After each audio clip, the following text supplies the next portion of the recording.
Welcome, everybody, and we are so delighted that all of you could join us. Thank you for tuning in. For all our viewers that are joining us today, besides our panelists, please leave a comment in the chat room, introducing yourself and where you're watching us from. You can give us your designation, your organization. It would be nice to know who is in the comments or who is in the call. Yes, so as I said, my name is Vanessa and I'm a program officer at Integrity Organization, and I'll be your moderator for today. And it would interest you to know, if you don't know, that Integrity just turned 30 years as an organization. And we are delighted to announce that we have an Integrity Generation Club stemming out of this milestone. So the Integrity Generation is basically Nigerians who have purpose to do things right and with integrity. Yeah, while making an honest living in an environment where the opposite is the norm for most people. So this podcast aims to have conversations that will guide many on how to navigate environments where integrity is not really the norm and help them stay integrous despite such environments. So, with that said, this particular podcast is especially for young professionals, early career leaders, and entrepreneurs who are daily navigating real workplace pressure. The kind that don't always show up in policy manuals. When you're being onboarded into an organization, they will give you all these policies and tell you this is how we do things here. But, some of the things don't, some of the workplace pressures don't really apply. You don't see on the policy manual that you will undergo this pressure and this is how you will handle it. It kind of just comes with the work. So if this sounds like what you're experiencing right now at your workplace, this is the right conversation for you. So please feel very welcome. I can see so many people have already joined us. So yeah, thank you. Thank you for being here. Without further ado, I'll just go straight to the introductions. We have seasoned experts on this live podcast today, and I cannot wait for you to hear and learn from their words of wisdom and, of course, their well of experience over the years. They've accumulated quite a bit of experience. So joining me today is the Program Director of Integrity Organization, Mr. Emmanuel Bosa. Mr. Emmanuel, you're welcome. Thank you very Please much. introduce yourself. And, I have introduced you, but maybe Yes, you can tell us more about yourself and what you do, sir. sure. So pleasure to be here with everyone. My name is Emmanuel Bosa, as introduced. I do serve currently as the Director of Programs of the Integrity Organization. And the work we do really is how do we implement integrity into systems and structures and decision-making processes on a day-to-day basis, navigating the challenges we face in this economy and this context where we operate, where governance and trust is a currency that we really have to work further on improving. It's a pleasure to be part of this. Absolutely. Thank you so much for that great introduction, Mr. Emmanuel. So also joining us today is the well-known and widely celebrated Regional Hub Director at SAIP, Madam Lola Adekoye. I practiced how to say your name. I'm Kenyan, so yeah. Thank you for being here. Kindly introduce yourself as well and the focus of your work. Thank you, Vanessa. So like you said, I serve at the Center for International Private Enterprise, SIPE for short, and I oversee our programs across the Africa region. And SIPE essentially works at that intersection between economic governance and political governance and policy making. And if if we think about this conversation around integrity, that intersection between government and private sector is one that's very fraught with, challenges of all kinds and bottlenecks and transparency issues, and can be really rife with unethical practices of all kinds, ranging from, the egregious extortion and corruption and the rest to other, I guess, daily infractions.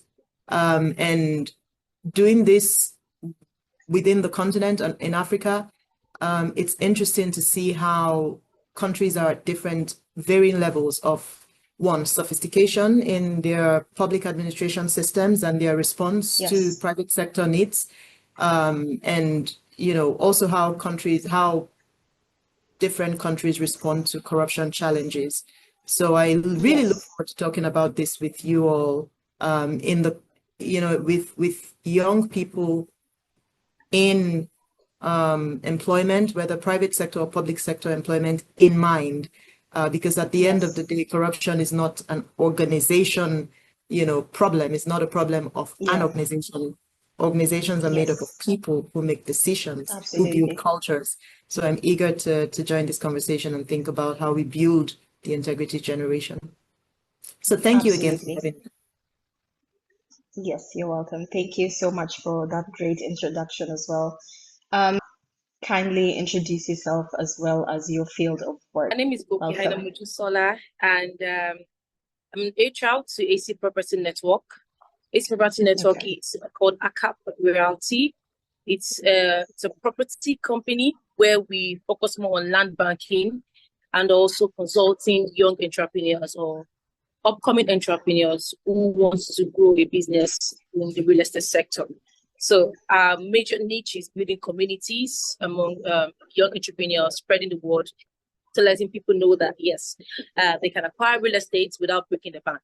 Thank you very much. Okay. All right. Thank you so much, Madam Mojisola. You're welcome. Fantastic. I can tell we will have a very fruitful conversation today because we have some heavyweight experience in the room. So I would like us to just jump right into it. Today's conversation is inspired by an article that was written by Mr. Soji Apampa, that is our CEO, the CEO of Integrity. And the title of the article is Street Smart Integrity: How Not to Ruin Your Career in Your First 10 Years. I can repeat that. The topic is Street Smart Integrity: How Not to Ruin Your Career in Your First 10 Years. This topic is particularly so important to me because next year in May, I will clock 10 years in my career and work experience. So I am so glad I get to hear this conversation just before I get into, the second decade of my career journey. So if you have not read the article, we are going to be posting the link in the chat room. So don't feel left out at all.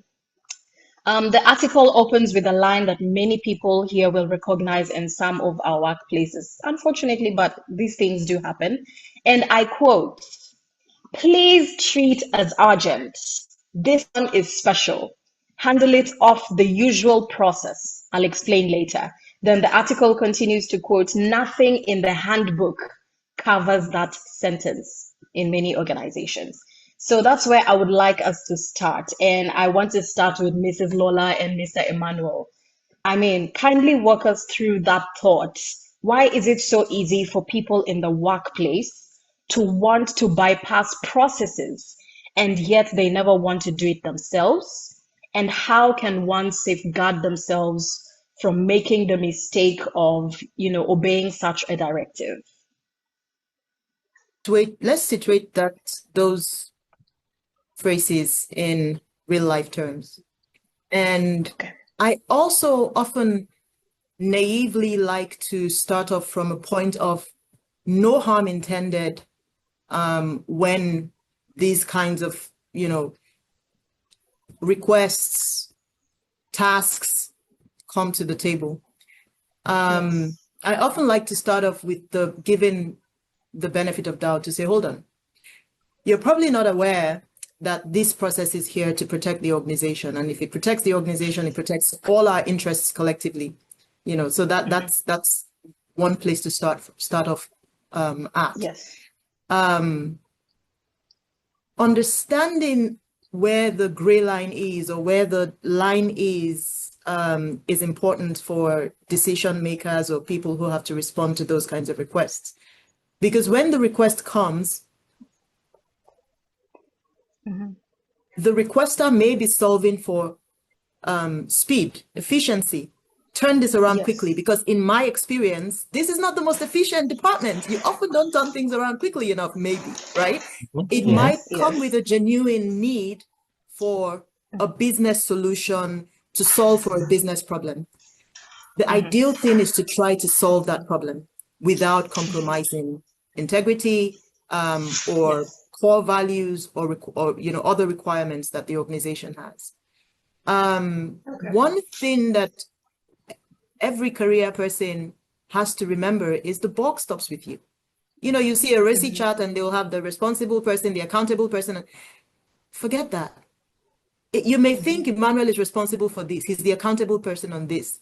But if you give Emmanuel the wrong information and based on that, he makes a strategic decision, you've compromised at your own level as well. Absolutely. And so when you're in Emmanuel's seat, you would not be able to ask the right questions and hold folks accountable in your sphere of influence as well. So I think stepping back to say, well, I need to solve for whatever it is my colleague wants me to solve for, but I cannot solve for misrepresentation, fraud, abuse of systems or processes. I can't solve for that. And so I often like to start off with, let's separate the chaff from the wheat. If this came to the table and it's truly asking for a solution without the intention to bypass the system, let's handle that. And again, with that, it gives an opportunity to the manager in that department, pause for reflection. If the system is efficient, nobody would send me something saying treat as urgent. There would already be directions about how long it takes to turn around something from this department, right? And if it needs to be expedited, this is what to do, because we anticipate that there'll be need for that sort of thing. Starting off from the benefit of doubt, that's important because relationships matter in the workplace. And so usurping the benefit of doubt that everyone is entitled to in an organization, or not offering the benefit of doubt that everyone is entitled to in an organization, creates unnecessary friction.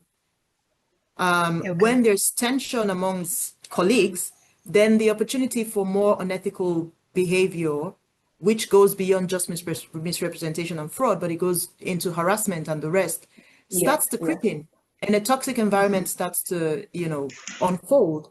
So I think start off with the benefit of doubt, but have very clear lines that cannot be crossed. And with the benefit of doubt, you're solving for whatever the problem is. There must be a solution that is in the best interest of the common, pot that we all share, which is the organization's interest. And then move from there in terms of making decisions would be my go-to. It's the way I would operate. I hope I answered the question, and I would take some time to read that. Absolutely. But I'm happy to talk a little bit more about this. Absolutely. Yes, absolutely. Yes.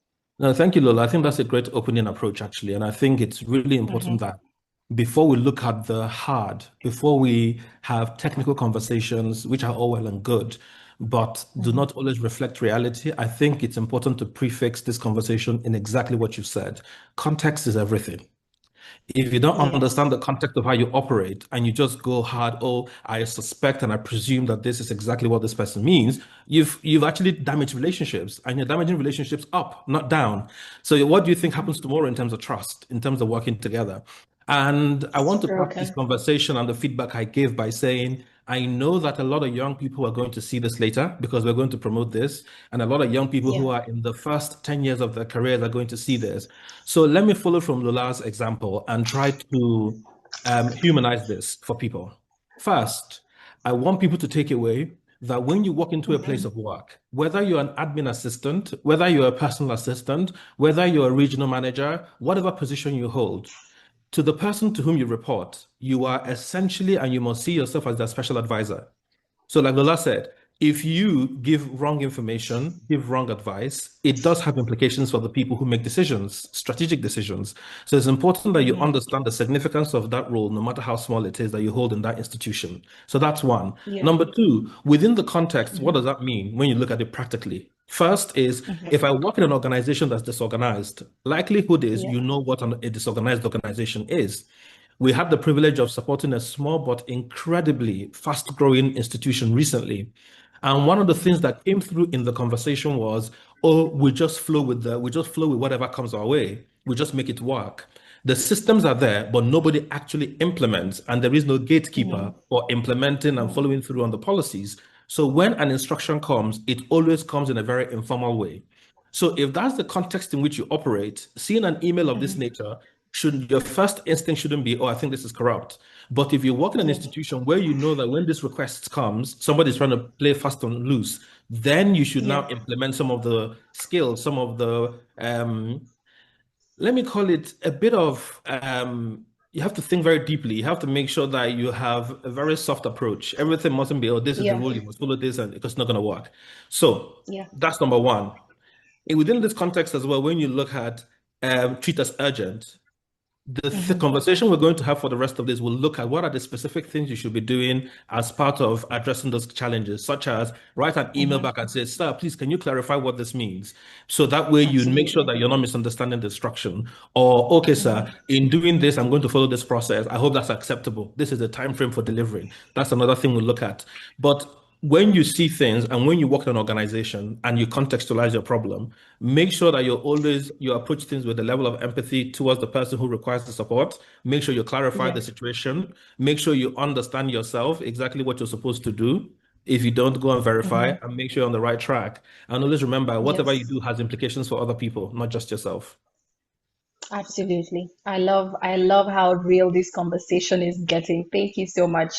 I love those insights. I would like us to also unpack. I mean, there's a soft landing because maybe it's just the case of maybe something needs to be urgently done, and it's basically just this particular department or this particular employee trying to be slow. But also, I would like us to unpack this comment that is in the article. It says sorry, I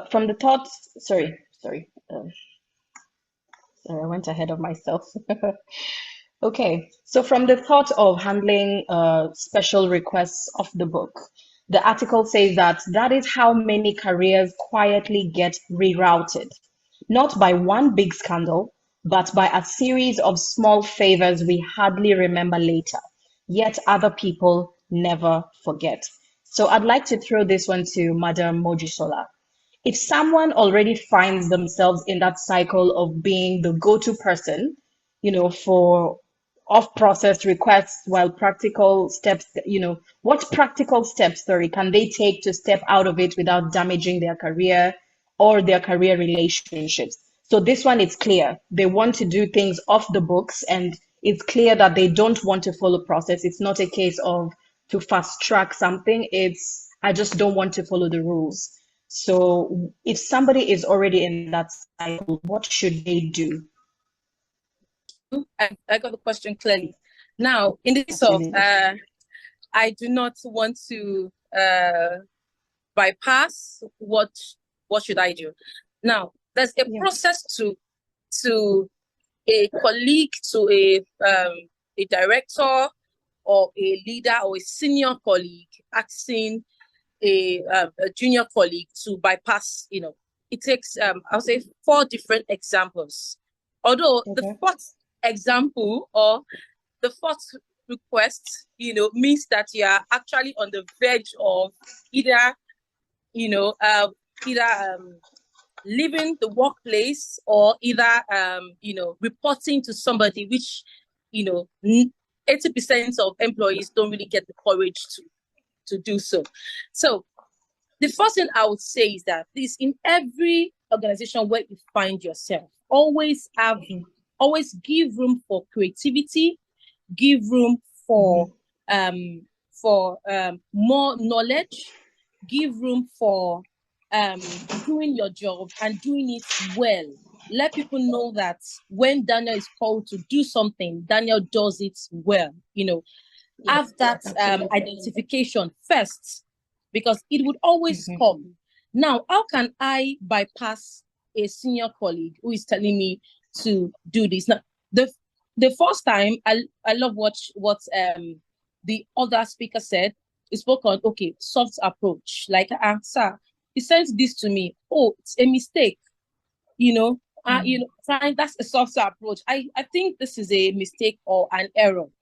And, most greedy senior colleagues always like to, they don't want to be the scapegoats. They don't want to do the dirty work Yes. themselves. Yes. You know, and that's how that's how they've gone far, because they've not been doing the dirty works themselves. It has gotten them to that position where they call themselves senior colleagues.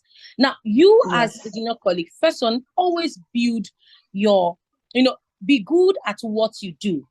And it's very risky bypassing. Like I said, there are 4 stages. The first time is coming, so I think this is a mistake. Say no, it's not one. You just decide it is a mistake. You just do not do it, and in notices you do not do this. It might not really call your attention to it, but look for set another trap for you.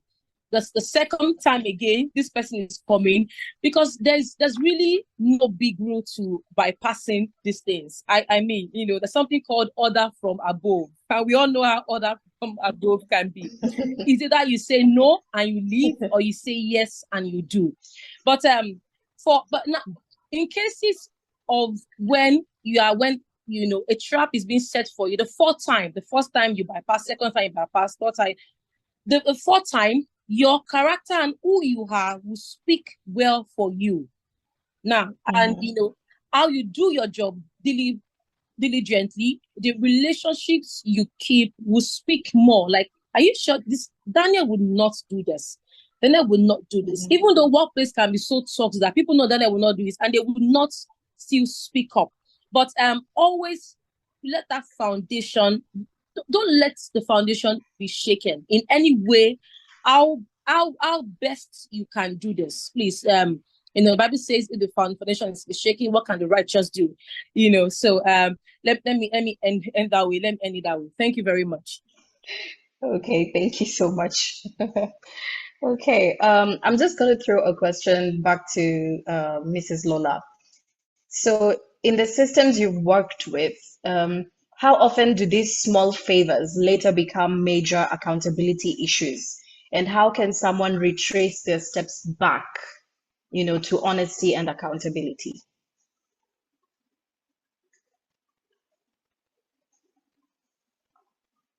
So that's an excellent question, because a lot of times we're working in environments that the culture encourages or is one that is already predetermined before you join. And then when you join, you are figuring your way around things, and people are telling you, that's not how we do things here. And then you are confused, because then you're thinking, oh, okay, so I'm supposed to do things the wrong way to fit in. So sometimes, you just find that you compromise once, and then a second time, and a second time, and then before you know it, you're not the person you intended to be when your career started. Yes. But there's a saying that there's never a bad time to start doing things right. There's never a bad time to start something right. And I think one of the things that we should never lose track of, and I really want young people to remember this, there's a certain amount of, I can take on the world when you graduate from, college, and college meaning secondary school here, and you're going to university, and, in your first year, you're thinking, it's going to take me 4 years before I graduate. I want to take on the world with my degree. There's this, there's this zest to be the best and excel. And, you're listening to experts. Let's say you want to be an economist. You're listening to an economist on the TV, and you're thinking, but there's a better way to do it. I can figure it out. There's just the passion.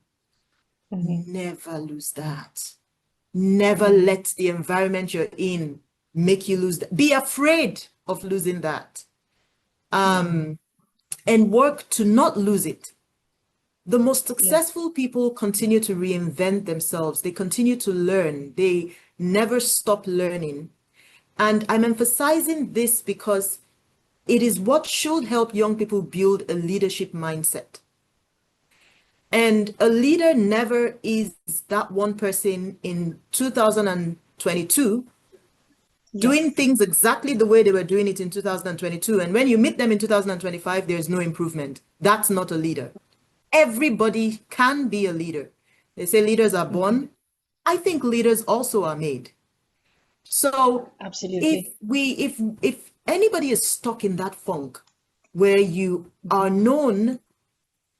Unfortunately, if you're known, then it makes it even harder. But still, Yes. there is an edge if you're known to be that person who compromises. Because the day you say no, it rings louder than Yes. those people who say no every time to compromising. I kid you not. The day Yes. you say, actually, I've stopped doing this because I realize it's not good for my company. It's not good for my reputation. It's not good for my country. Yes. The day you say Yes. no, they might sing about it for a long time, but you have to stick to that gun. But the courage to say no comes from going back to realizing who you wanted to be, who you are, who you wanted to be as a professional, the leader in you, the values that you hold dear. I cannot stress enough. It does seem like we've forgotten that values have to be at the core of everything we do as professionals and as people, but it really does have to be at the core. And in every country that I've had like business integrity workshops, executive trainings, and things like that, you know, we talk about core values and the rest, and I'm talking about on the African continent, the saying about, you know, remember the son or the daughter of who you are, is consistent, whether it's in Swahili or whether it's in Shona. There is a way it is said, like, remember who you are. Because we're African doesn't mean we have to operate like this, you know?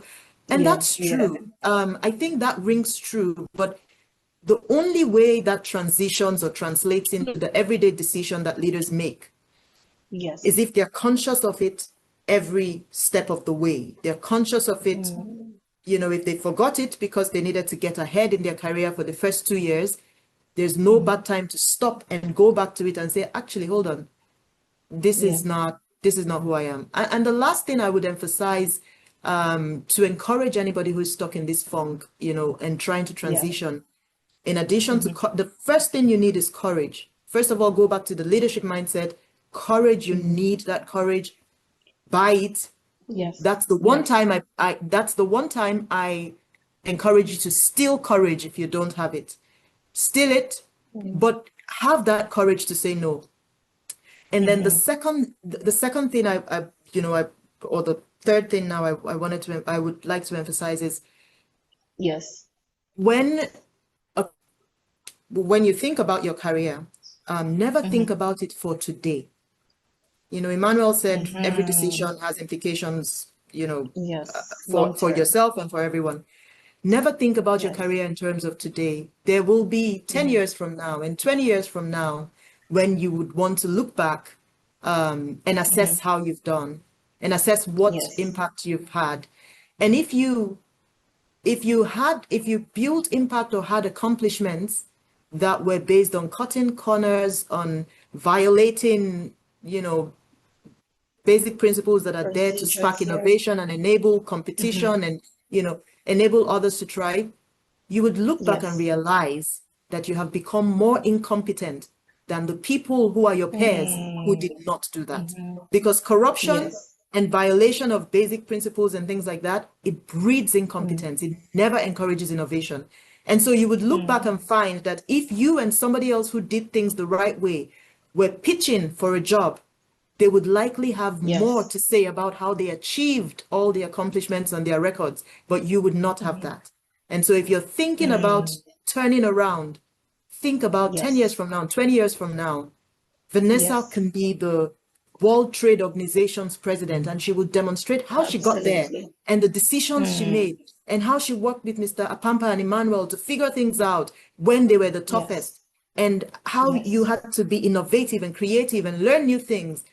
But the other person who was cutting corners and maybe paying bribes may not be able to show the extent of the rigor that they put into the accomplishment that they demonstrate as track records. Absolutely. Wow. That's such an excellent Oh my point. goodness. Can I build I on that agree. Can I build on that Yes, for a please. minute? I Yes, think, please. I mean, Yes, a lot sir. of things, as you were speaking, Lola, one of the, I got triggered by one very important thing, and I will come to that in a minute, but let me add a bit of an example to this. So I had the privilege of working with a number of colleagues. All of us returned from the UK about 14 years ago, 13 years ago, and we all got into civil society space working for the UN system.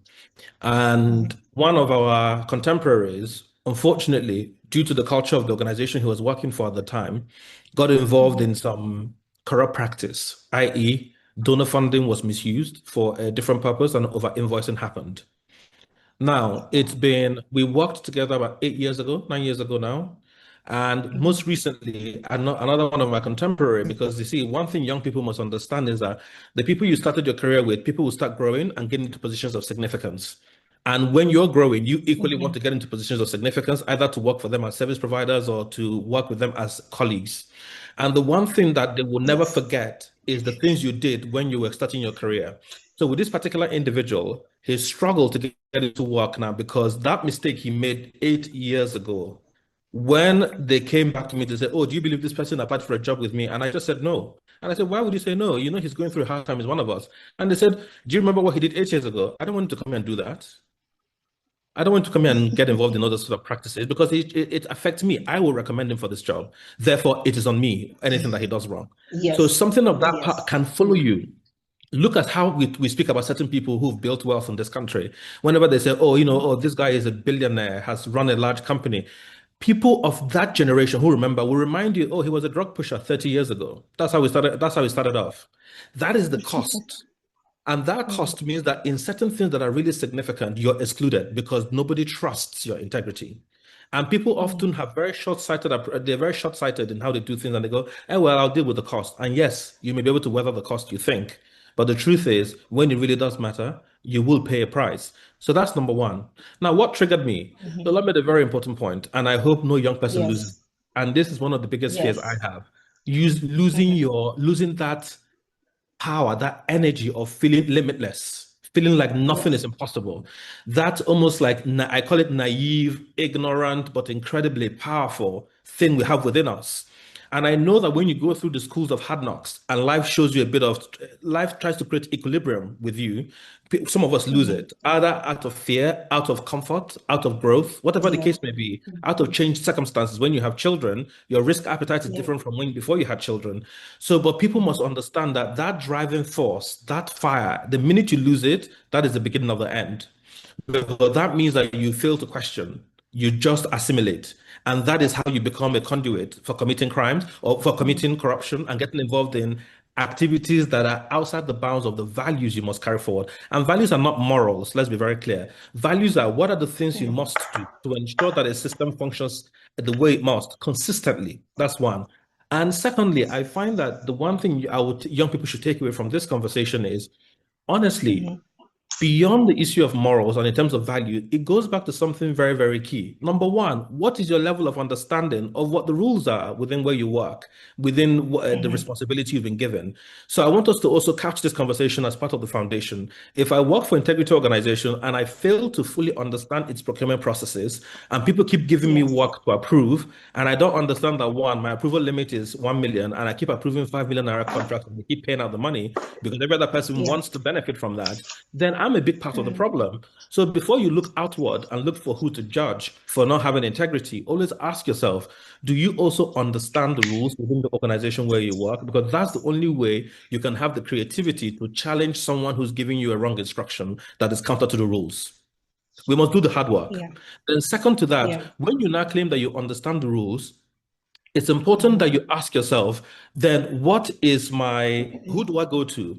What do I leverage? Yes. How do I get around this? That's the innovation that Lola was mentioning. Because the fastest way to grow in skill is to always think to be a solution provider, to always be a Yes. problem solver, always identify how am I solving a problem. And I say to people, the people that will survive in the world of work in the long term, that get to forget leadership, that get to management, that get to run institutions, that get to do really important things, are problem solvers. Because in everything they encounter, they're always thinking, how do I get around this? How do I think outside the box? What is the new thing? How do I get around this person? Because sometimes corrupt people or people who get involved in activities that are questionable are also just as intelligent and also problem solvers. And they've Yeah. thought of how to get out of that problem. That's why they're using you as a scapegoat. I'll leave it there. Thank you. All right. Thank you so much. To our audience, I hope we are learning a lot from these sentiments and thoughts and well of experience. I am personally taking a lot home today. So thank you so much to our panelists. So the article also says Many workplaces are their own miniature zones of weak governance. Rules exist, processes exist, values exist, at least on posters, but discretion often decides. So, to Madam Mojisola, why do so many organizations look strong on paper, but weak in daily decisions and daily governance? I must say that we do Mhm. not really do something called case study in Nigeria. Yes. Yes, Mhm. in well-developed countries. I think there's one time I was running a program in BYU, and we did a lot of case studies from Coca-Cola, almost so many case studies, and we lack that in Nigeria. We lack it a lot because it is from the case study of this company. Okay, and now in the real estate sector where I am, I can count numerous of companies that are falling out. They have had great fallouts out of this same integrity, out of selling so many landed properties to people and not being able to allocate. And realtors they lost their trust in them, and they definitely gave them a bad name, which, and now this is one company is currently facing that as well. I wouldn't mention it, but still, there's something called case study for upcoming, upcoming entrepreneurs. Please let us, in every field we know we want to build a future in or want to build a business in. Apart from government policy, which is very important, know the government policies surrounding any business that you want to begin. Do case studies on companies who have been successful or companies who have failed. You can find this everywhere on the internet. It is not hidden. Because I know mentorship can to get a mentor, it costs a lot. I tell most of my mentees, mentorship is not cheap. So if you know that you do not want to, you can afford mentorship, you cannot afford all the every courses, you cannot afford, doing the follow. Most youths these days, they if you following somebody is, boy, they don't want to, they don't want to serve, but they want to have, so Yes. number one, run case studies enough, apart from government policies in the field where you find yourself. So you can be able to know, okay, this person did a fallout on this level. This person did that. And how can I be better? How can I not make these mistakes, on this path for me to, to be able to be successful in the business or the area that I pick. Thank you very much. All right. Thank you so much, Madam Mojisola. Thank you. Yeah. So every Can I career, quickly, sorry, yes, can I quickly add something there? Because I think this is really key. yes, yes, sir. I think Mojisola is absolutely correct. One of the challenges we suffer in this economy, and this goes to integrity within organizations, when you talk about zones of weak governance, is absolutely people do not have templates on which to build, right? And what does that mean in reality? It means that you find a lot of owner-started companies. You find that the driving force behind the owner starting the company is profit and bringing a new solution to market. And this is the reason why you see the fintech industry, which has been the savior of a lot of the challenges we face in Nigeria around transactions and transparent transactions and so on. They've solved a lot of problems, but many of them now you see collapsing due to poor corporate governance. Why is that? It's because the education system in this country, and when I say education, it mustn't be formal, it's also informal education system through the household, through mentorship, through also formal education. We have not prepared business owners, we have not prepared our young people to understand what it means and what it takes to be able to build successful companies where governance really is very strong. So I give you a very clear example. I have a young man I'm mentoring. He's 26 years old. He has an insurtech company, which is an insurance technology company. He has huge orders from a large corporate from the US and also France. Now, this gentleman, the reason why he sought me out was that over the 2-3 years he's been trying to build a company, it's been very haphazard, and he came to the realization that money comes in, money goes out. Nobody understands what happens with the money, but yet there's a lot of transactions going through, revenues coming in, but there is no internal controls. There is no safeguarding approaches. There are no operational policies that mean you have separation of duties. People do things as they wish. The culture of the organization is such that, quite frankly, according to how he said it, there's a bit of even sexual harassment going on in the workplace. And he never quite understood how to handle all these, but he knew there was a cost to it because the people that he was serving were not asking him the question, we need to see evidence of this, we need to see evidence of that. You've been around for 2 years working for us. You need to demonstrate that you have a strong company, because if there's a risk attached to you, as MTN has come to find out recently, it somehow blows back on us. And what is the MTN problem? MTN service providers cannot find diesel to run their network, to run the stations. So half of us no longer have access to our networks. So I'm in my house, but I can't get MTN network, and I'm getting messages saying, "Sorry, we have problems with our suppliers." Imagine how incompetent and how unprofessional that comes across. So to manage the risk, this particular young man I'm talking about came and said, "We need to build institutional policy, but not just build a policy, but we need to turn it into practice." So it's been 6, 8 months now of mentoring him to even understand how to talk to people at work, how to be a man of your word, how to make sure that what you write in the books is what you actually practice, that there should be consistency, there should be transparency, and people, there should be and there should be certainty of whatever it is you say. So if you say something to somebody in person, when you repeat it in an email, it should be the same thing, not something different, which challenges trust. And when you do that, people start playing fast and loose because they want to get what they can get quickly so they can run away when things collapse.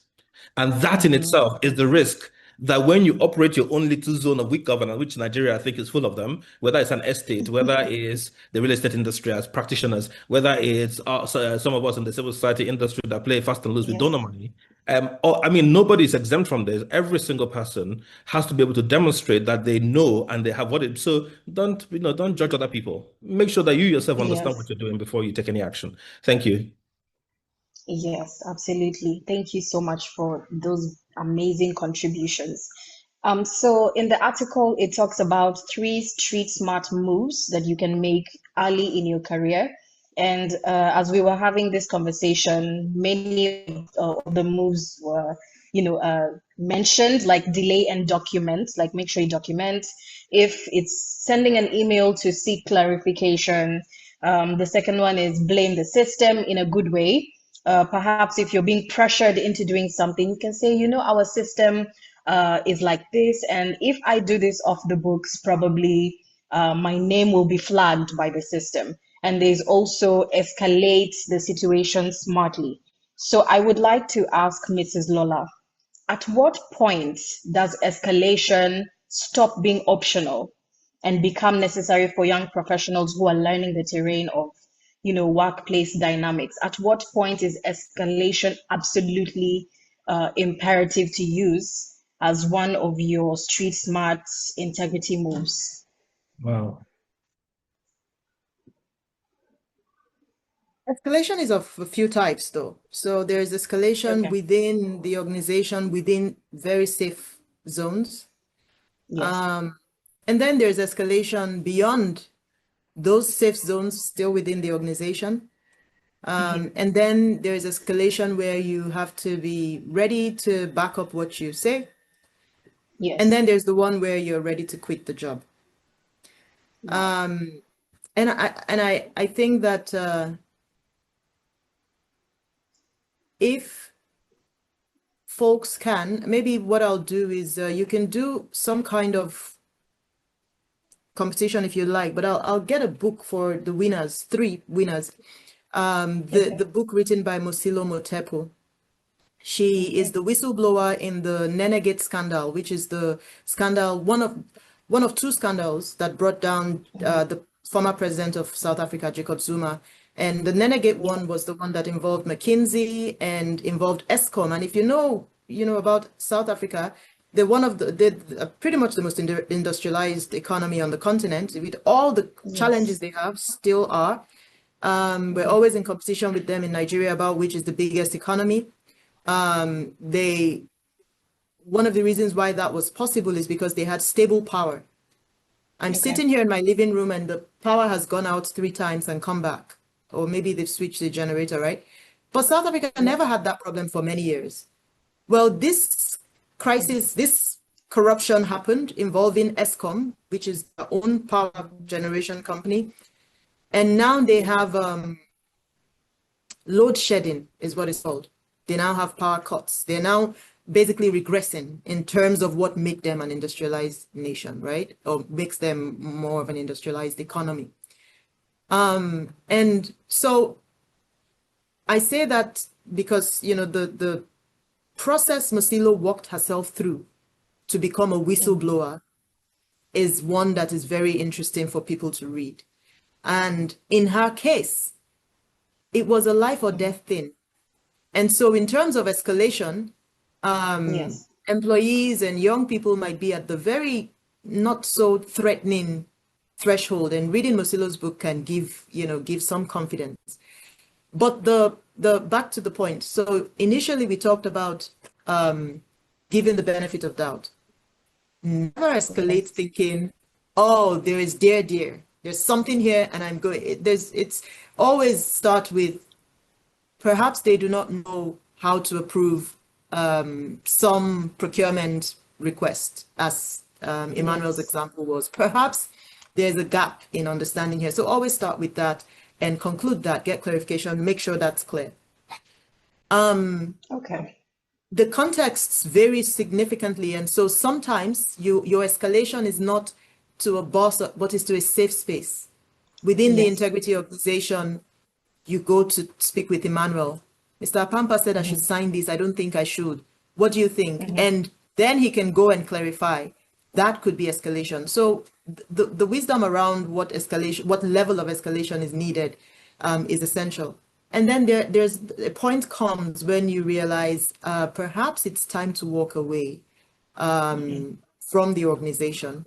And it's often not something, people should take lightly. I think you have to speak with folks, speak with senior colleagues and decide what to do in that regard.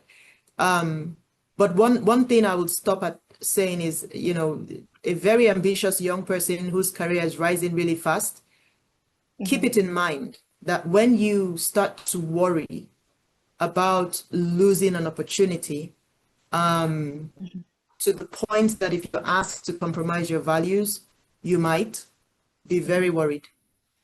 Be very worried. I think the former NBS DG said something to that effect when he was DG of NBS. Mr. Kale, I forget his first name. When he felt like he was worried about losing his job, and so he couldn't tell the truth about what the statistics said, what the numbers actually said about the Nigerian economy at a time when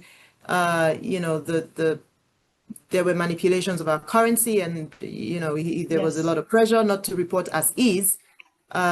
He said, if he worried about losing his job, then his integrity could have been on the line. And so young people just need to remember that if you were going to give up your values for an opportunity that you had, be very worried at that point and make a very, very important decision at that point of whether to walk away or not. Wow, that's very insightful. Thank you so much. I would like to ask our panelists, Mr. Emmanuel. Yes? Apologies. I find that my role here is building on other people's points rather than making my own. It's okay. So I shall build on this point as well. I think about this very practically. Thank you for granting me, have been so gracious, Vanessa. I think about this practically. How have I been able to navigate this in my own work? And this is something I was taught about 10 years ago. And when you work for the UN system, there's something I want to say here. Let's call it Chatham House rule without Chatham House rules. There's a degree of competition and toxicity you have to be very careful of in the world of work. And that's something I encountered. So somebody very important, very senior, called me once and said, I want to give you a piece of advice I think will serve you in the long run.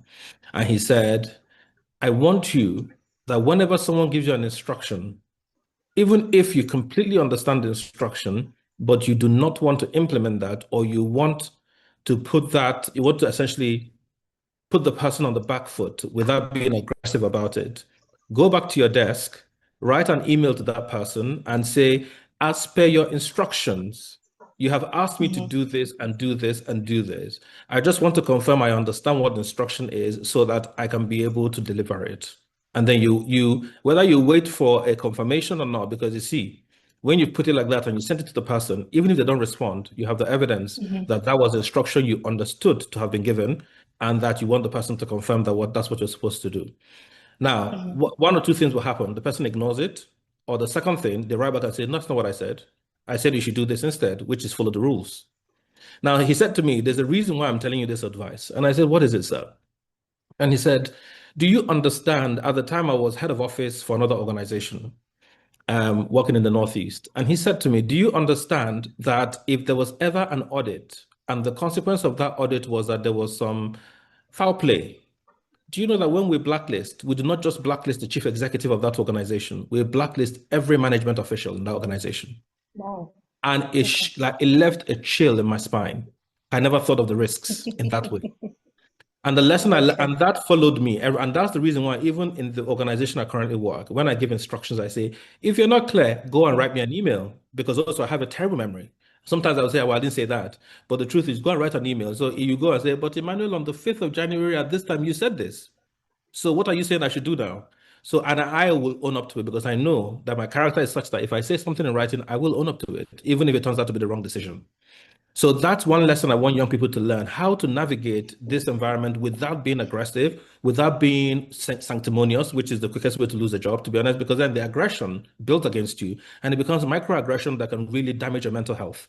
To avoid all of that, this is one approach to do.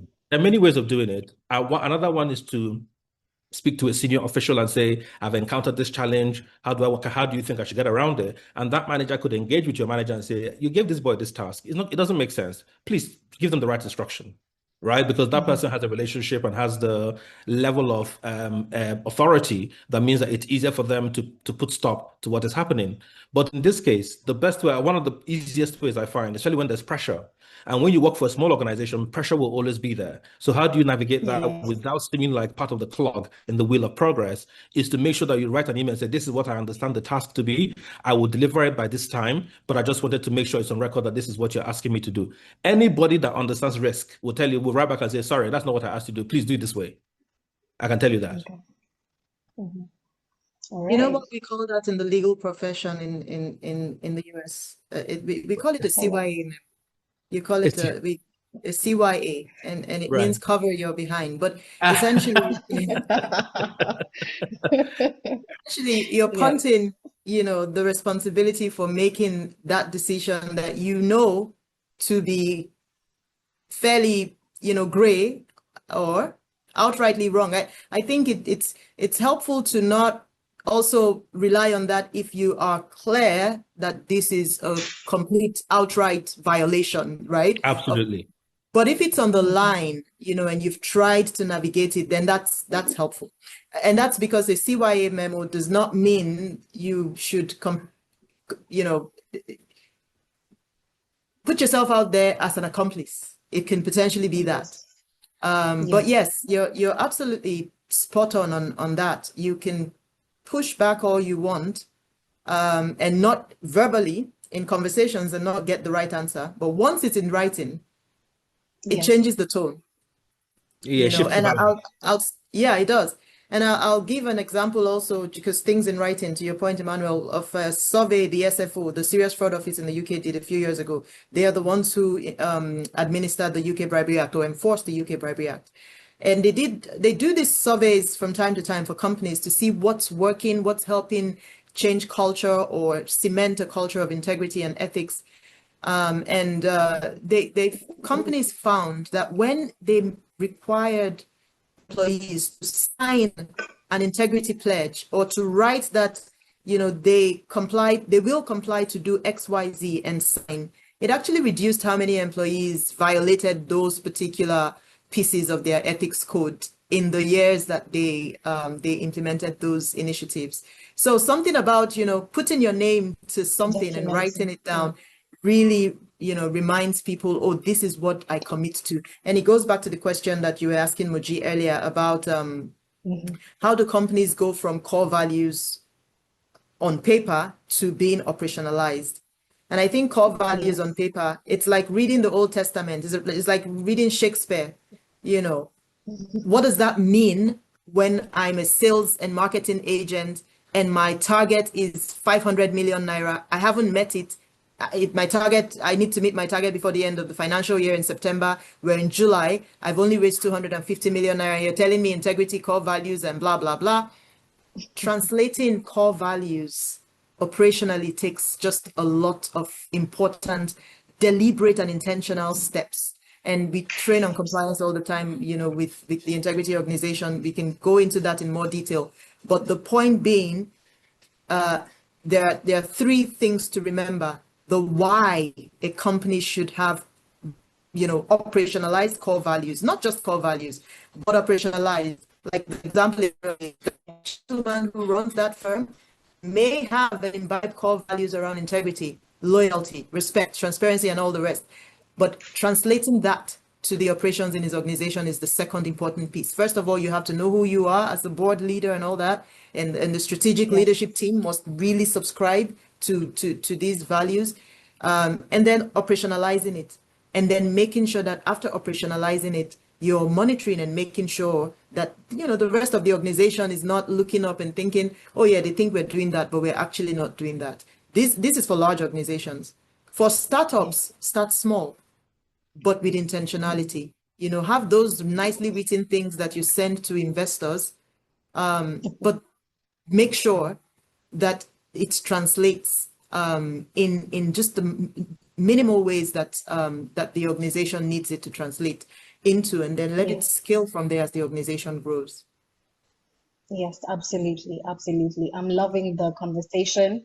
Sadly, we have come to the end of it, but I would like to read some of the comments before I go into parting shots. So Lawrence says that was a stunning observation. Thank you for that comment. I can also see two comments from Maduka. I'm tempted to laugh out loud. He says, I love that part where Lola mentioned the youth, in brackets, especially the Gen Z, no offense, are enthusiastic about taking on the world. That was apt. Baby steps is very crucial. Absolutely, I agree with that. And he also says, ensure what you communicate verbally is the same as what you communicate via email. Hear that loud and clear. I had also asked in the chat box if there's any questions. I don't know if anyone has any question, but I asked this a bit earlier. So if there's any question, kindly make sure you drop it in the chat box. If not, okay, did somebody? Okay, Lola, we see you. Take giant steps, please. Noted. All right. I'll just go to the parting shots from our panelists. Thank you so much for all that you have brought to the table today. We are learning. Many people that have joined in the live chat today, they have taken home so many tenets that they can use in their early careers. So starting with Madam Mojisola, please give us a parting shot in 30 seconds. And then we can have Mr. Emmanuel and finally by Lola. And we can call it a day.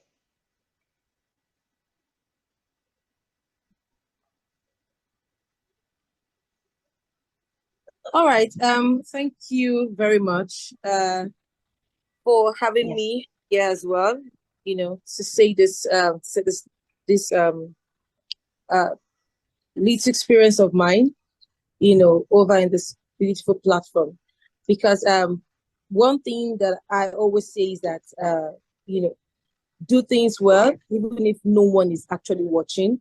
You do a job when no one is watching. Like, do not work, because this workplace, people are actually watching you. So you do the best you can do, regardless of who is actually. Do not work because you want to prove to somebody that you can actually, that's because that calls, that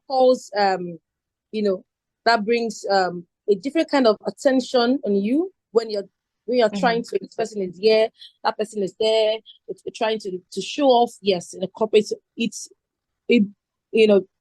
draws your attention to things like that. And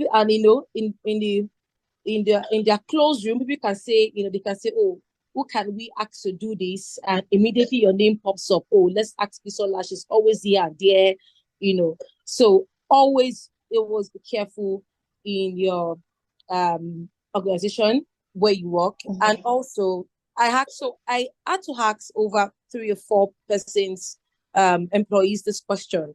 How they, what did they do when they were they're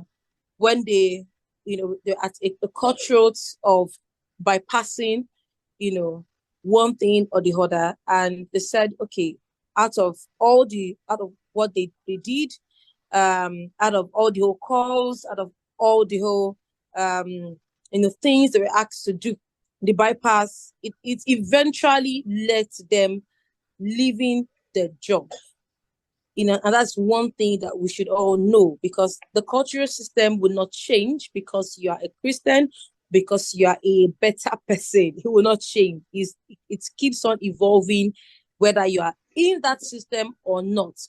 And I love the part that, they all said, oh, they left, and somebody emphasized on, oh, I left that organization.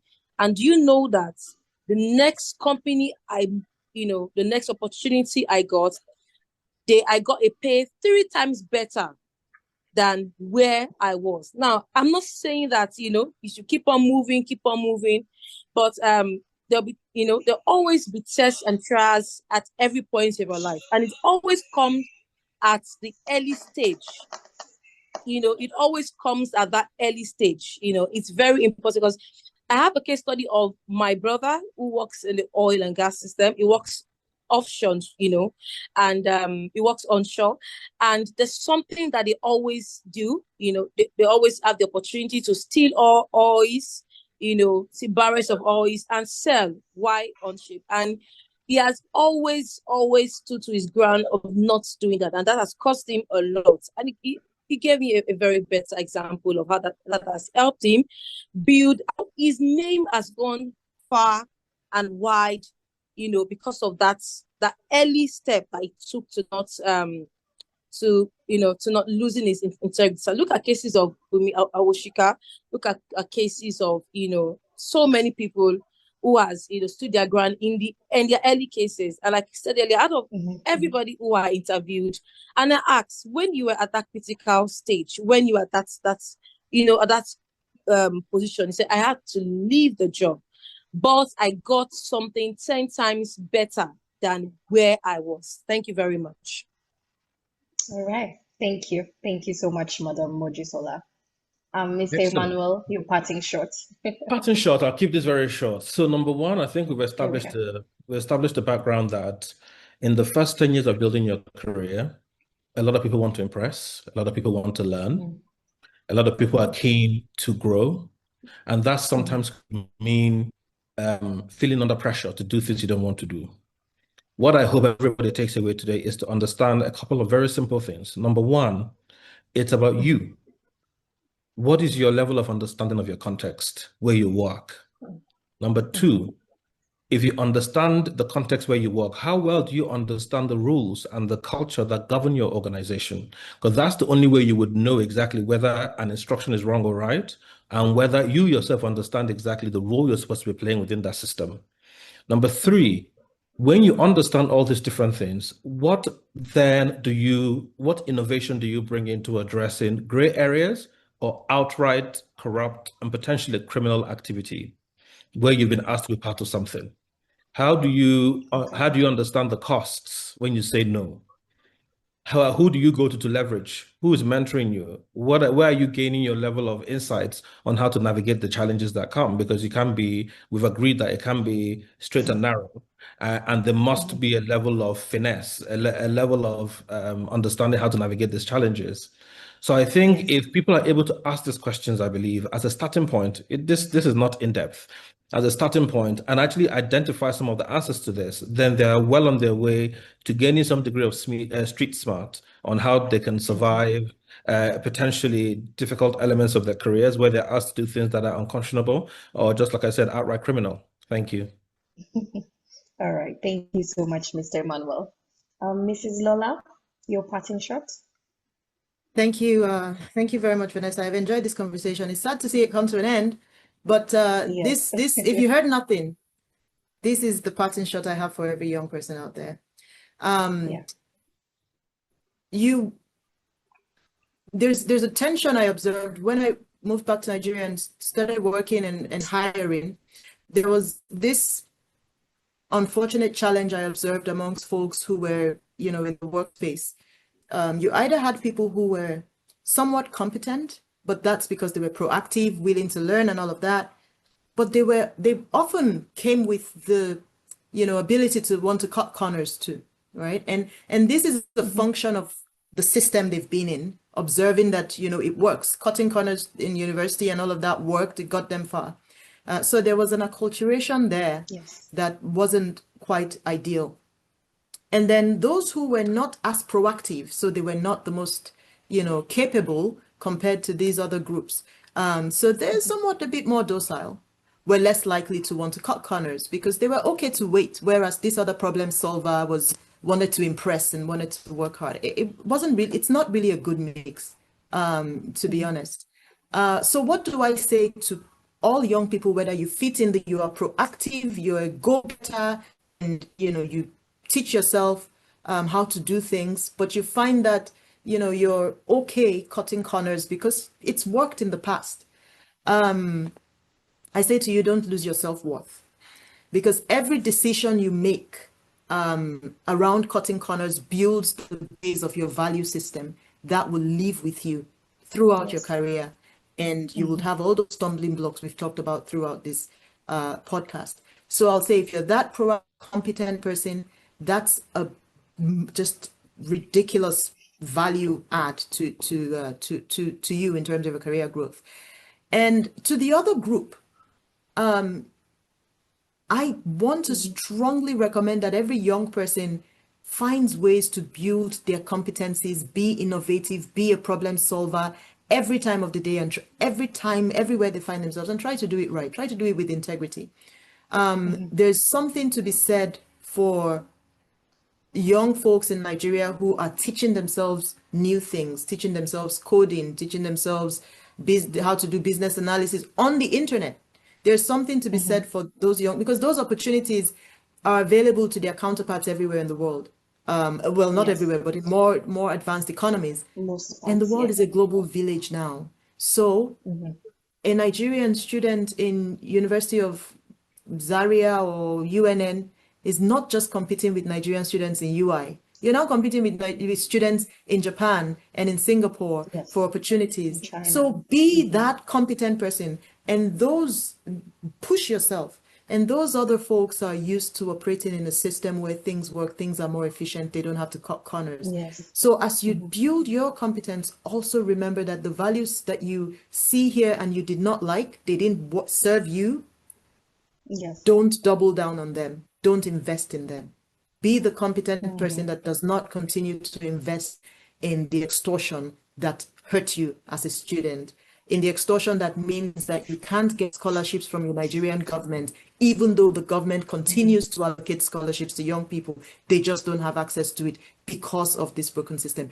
Be the person who takes the pains to resist the culture that has put us down. And I think the integrity generation would be the game changer for this nation. So I'm hopeful, and I'm grateful that you've started this podcast. And I really, really look forward to more and more young people joining this mindset shift that this is starting. So thank you again for having me. Absolutely. Thank you so much. Thank you. I want to take this opportunity and just, excuse me.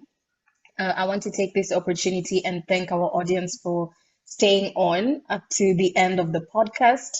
Thank you so much to our panelists, Mr. Emmanuel, Mrs. Lola, and Madam Mojisola. We appreciate you taking the time to share wisdom nuggets, to share your experience with us and with our audience today. We look forward to having you back on the podcast, hopefully very soon.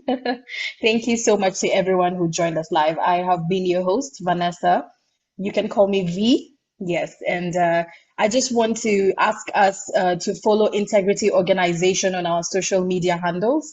We are Integrity Organization. We are on Instagram, we are on LinkedIn, we are on YouTube, and we are also on X, formerly known as Twitter. Thank you so much. I want to wish everybody a Merry Christmas and a Happy New Year as we all close out the year in our workplaces. Thank you so much. Thank you. All right. Take care. See you Bye. next time. Take All care. right. Bye-bye. Bye. Thank you so much. Thank you so much. All right. Bye. You're welcome. Bye-bye.